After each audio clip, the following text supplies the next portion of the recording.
आज जो केस मैं आप लोगों के लिए लेकर आई हूँ, ये केस 100 साल पुराना है। लेकिन आज भी जब इस केस को लोग सुनते हैं तब उनके रोंगटे खड़े हो जाते हैं। चलिए मैं आपको लेकर चलती हूँ साल 1876 की तरफ। 1876 में फ्रांस के अंदर एक नोबल फैमिली में एक बच्ची जन्म लेती है। उस बच्ची का नाम रखा जाता है ब्लांच मुनीर। अब वो बच्ची उस नोबल फैमिली में बड़ी होती है। ऑब्वियसली वो रिच होते हैं, पैसे वाले लोग होते हैं, लेकिन आगे जाके उसके फादर की डेथ हो जाती है। अब उस फैमिली में बचती है ब्लांच, उसका भाई और उसकी मदर। अब उसकी मदर का बचपन से ही, जब से मतलब ब्लांच बचपन में होती है तब से उसका एक सपना होता है कि मेरी बेटी एक रिच फैमिली में ही शादी करे। अब क्योंकि ब्लांच के फादर की डेथ हो चुकी होती है तो उनके लिए मुश्किल हो रहा होता है वो रिच लाइफ जीना। लाइफस्टाइल उनका बड़े वाला ही होता है, एकदम रिच वाला ही होता है, लेकिन उस लाइफस्टाइल को मेंटेन करना थोड़ा मुश्किल हो रहा होता है। ब्लांच का भाई एक लॉयर होता है, ठीक ठाक कमा लेता है, बट अब क्या होता है, ब्लांच के ऊपर प्रेशर होता है एक अमीर खानदान में शादी करने का। अब धीरे धीरे करके ब्लांच मुनीर हो जाती है 25 साल की। अब 25 की एज में ब्लांच को एक आदमी से प्यार हो जाता है। वो आदमी भी लॉयर होता है। अब आप लोग सोच रहे होंगे कि वो लड़का लॉयर है तो उसकी मम्मी तो मान गई होगी शादी के लिए, बट उल्टा होता है। उसकी मदर बिल्कुल भी नहीं मानती। उसकी मम्मी कहती है कि एक तो वो लड़का तो इस एज में बड़ा है, जो कि होता है, और दूसरा वो लॉयर है, वो क्या ही कमाता होगा।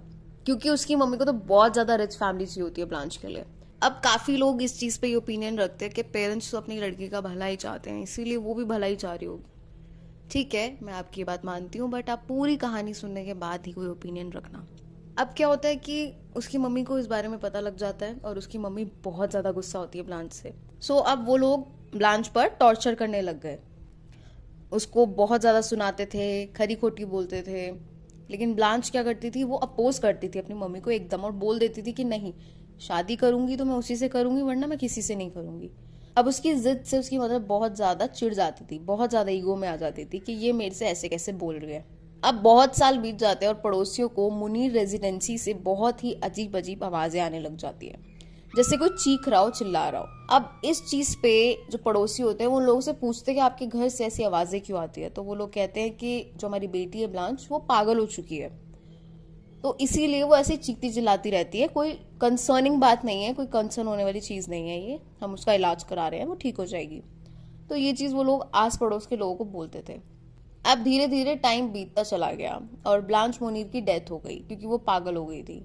उन लोगों ने एक फ्यूनरल भी अरेंज किया अपनी लड़की के लिए। सो फ्यूनरल के बाद धीरे धीरे टाइम बीतता जाता है। एक दिन ऐसा आता है जब जो पुलिस स्टेशन होता है वहां पे एक लेटर पहुंचता है। तो उस लेटर को पुलिस खोलती है और पढ़ती है। उसमें लिखा होता है कि मुनीर रेजिडेंसी के अंदर कुछ अजीब सा चल रहा है, तो आप प्लीज वहां जाकर एक बार देख कर आइए कि एक्चुअल में वहां है क्या। अब ये चीज पढ़ के पुलिस एक तो समझ नहीं पाती लेटर किसने भेजा है, दूसरा उनको लग रहा होता है कि पता नहीं हमें जाना चाहिए नहीं जाना चाहिए, कोई भी हो सकता है, प्रैंक भी हो सकता है। बट पुलिस क्या करती है, वो जाती है। पुलिस यहाँ पे एक बहुत अच्छी चीज करती है कि वो जाती है। अब वहां पहुंचने के बाद पुलिस उस रेजिडेंसी में घुसती है, वहां ब्लांच मुनीर की मम्मी से मिलती है, भाई से मिलती है। अब उनको वो बोलती है कि हमें एटिक चेक कराओ। अब एटिक क्या होता है, हम हमारे जो इंडियन घर होते हैं उनमें छत होती है सीधा। सो इनके घर जो होते हैं ना, इस तरीके से बने होते हैं। इस जगह पे ये जो छोटी सी जगह बनती है, छत और जो फर्स्ट फ्लोर कह लो या जो भी कह लो, उसके बीच की जो स्पेस रहती है उसको एटिक बोला जाता है। एक तरीके का स्टोर रूम ही समझ लो। अब वो लोग ऑब्वियसली हिचकिचा रहे होते हैं क्योंकि उन्होंने कुछ तो गड़बड़ की होती है। पुलिस समझ जाती है और फोर्सफुली उस एटिक को खोल देती है।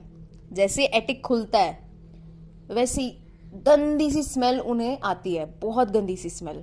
मतलब इतनी ज्यादा बुरी स्मेल होती है वो कि पुलिस वहां पे खड़ी नहीं हो पा रही होती।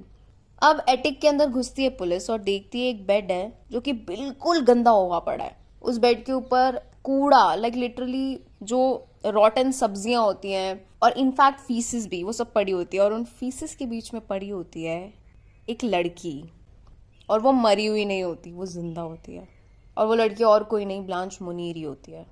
उसकी हालत इतनी ज़्यादा बुरी कर दी होती है ना, इतनी ज़्यादा कि वो पहचान में नहीं आ रही होती।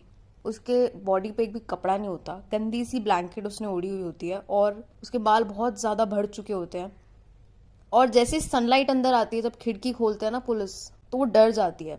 और पुलिस को एक भयानक सच्चाई पता चलती है कि इस बेचारी को इसकी माँ ने पिछले 25 सालों से इस एटिक में ऐसे ही बंद कर रखा होता है, इनफैक्ट जंजीरों से बांध के रखा होता है।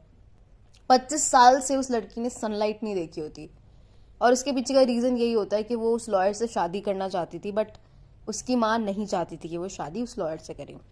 और एक और सैड चीज़ ये होती है कि इसी बीच जो ब्लांच होती है वो टिकी रहती है इस बात पे कि मुझे करनी है तो उसी से शादी करनी है, मैं उसी से प्यार करती हूँ। तो उसी बीच जब उसको एटिक में बंद कर दिया जाता है, तब उस आदमी की डेथ हो जाती है जिससे वो प्यार करती है, उस लॉयर की।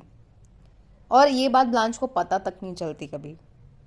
वो इसी उम्मीद में रहती है लड़की कि कभी वो आएगा और मुझे ले जाएगा, बट वो कैसे आता, वो तो मर चुका था। और यहाँ पे उसकी खुद की माँ ऐसा उसके साथ कर देती है। इनफैक्ट उसका भाई भी मिला हुआ होता है, ऑब्वियस सी बात है। ब्लांच अब पूरी तरीके से पागल हो चुकी होती है। जब पहले उसकी मम्मी कहती थी ना कि नहीं नहीं मेरी बेटी तो पागल हो गई है तो उसका इलाज चल रहा, तब वो पागल नहीं हुई थी। तब उसको बंद करके रखते थे तो वो चिल्लाती थी हेल्प के लिए कि कोई मेरी हेल्प कर दो। उस टाइम पे शायद अगर जो नेबर्स थे थोड़ी सी हिम्मत करके पुलिस के पास चले जाते तो वो बच जाती। बट नेबर्स भी सोच रहे होंगे कि हम क्यों ही टांग अड़ाए, आफ्टर ऑल मदर है, सही ही बोल रही होगी। सो उसके बाद ब्लांच को एक मेंटल हॉस्पिटल में ले जाया गया, वहाँ पे उसका इलाज चला और 16 साल वो उस हॉस्पिटल में रही और उसकी डेथ हो गई उसके बाद। और जो उसकी मदर थी उसको जेल ले जाया गया और 15 दिन के अंदर ही उसकी वहाँ मौत हो गई। 15 दिन भी नहीं झेल पाई वो जेल में रहना, और उसने अपनी लड़की को 25 साल रखा। और उसका जो भाई था वो लॉयर था, तो उसने लूप होल्स निकाल लिए और उन लूप होल्स के थ्रू वो बच गया सजा से। उसके ऊपर कोई कार्रवाई नहीं हुई। सो या that's it for today. Hopefully आपको आज की एक कहानी पसंद आई होगी। अभी मैं आजकल ऐसे ही वीडियो बना रही हूँ अपना फेस ना दिखा के, बिकॉज मेरे को वीडियो का कैमरा यूज़ करना पड़ रहा है ताकि मेरी वॉइस क्वालिटी थोड़ी ठीक रहे। अभी मैं अपना फेस दिखा के जब वीडियो बनाती हूँ तो मेरी आवाज़ एको होती है, बिकॉज मेरे पास अभी माइक नहीं है। मुझे माइक खरीदना है अभी। सो माइक जैसे ही मैं ले लूँगी उसके बाद से आप मेरा फेस ही देखोगे वीडियो में। कुछ लोग जो मेरे को प्यार देते हैं मेरी वीडियोस पे, मुझे बहुत अच्छा लगता है। 2-3 लोग ही होते हैं, बट वो मेरे लिए बहुत मैटर करता है। 2-3 लोग भी मुझे बहुत कॉन्फिडेंस देते हैं। So thank you so much guys मुझे इतना प्यार देने के लिए। सो या दैट्स इट फॉर टुडे। अब मिलते हैं मेरी नेक्स्ट वीडियो में। Till then thank you so much and bye bye.